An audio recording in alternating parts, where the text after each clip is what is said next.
अजीज दोस्तों, आज मैं आपको एक ऐसी रूह कंपा देने वाली दास्तान सुनाने जा रहा हूं जिसे सुनकर आपका दिल भी कांप उठेगा और आंखें नम हो जाएंगी।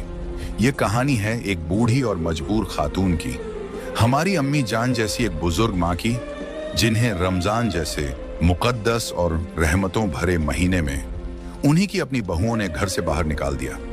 जलता हुआ सूरज आसमान से आग बरसा रहा था। जमीन इतनी तप रही थी कि उस पर खड़ा होना भी मुश्किल था। उसी तपती हुई जमीन पर वो बेबस अम्मी जान पड़ी थी। न कोई सहारा, न कोई अपना, न कोई पूछने वाला। भूख और प्यास ने उनके जिस्म की आखिरी ताकत तक छीन ली थी। उनकी आंखों के सामने अंधेरा छाने लगा था। लू के गर्म थपेड़ों ने उनके जिस्म को जैसे पत्थर बना दिया था। वो चाहकर भी उठ नहीं पा रही थी।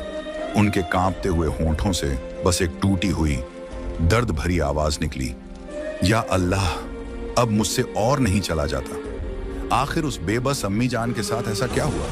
क्यों उन्हें रमजान जैसे पाक महीने में इस हालत में छोड़ दिया गया?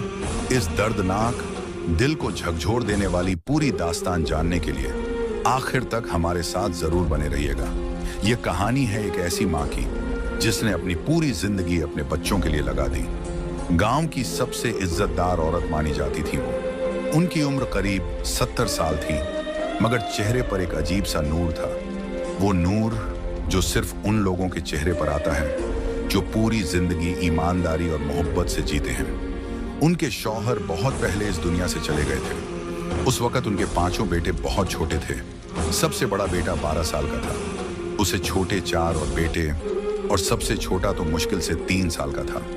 उन्होंने दूसरों के घरों में काम किया, खेतों में मजदूरी की, कभी कभी खुद भूखी रह जाती थी, मगर बच्चों को खाना खिलाकर सुलाती थी। ठंड में अपनी चादर बच्चों को ओढ़ा देती थी और खुद ठिठुरती रहती थी। गांव के लोग कहते थे, ऐसी माँ किस्मत वालों को मिलती है। और सच में अब वो सिर्फ अपने बच्चों की माँ नहीं थी, पूरे गांव के लिए उनका दरवाजा खुला रहता था। कोई भूखा आता तो रोटी मिलती, कोई रोता आता तो दिलासा मिलता, कोई परेशान होता तो उनकी दुआ मिलती। वक्त गुजरता गया, बेटे बड़े होते गए। एक ने शहर में नौकरी पकड़ ली, दूसरे ने छोटी सी दुकान खोल ली,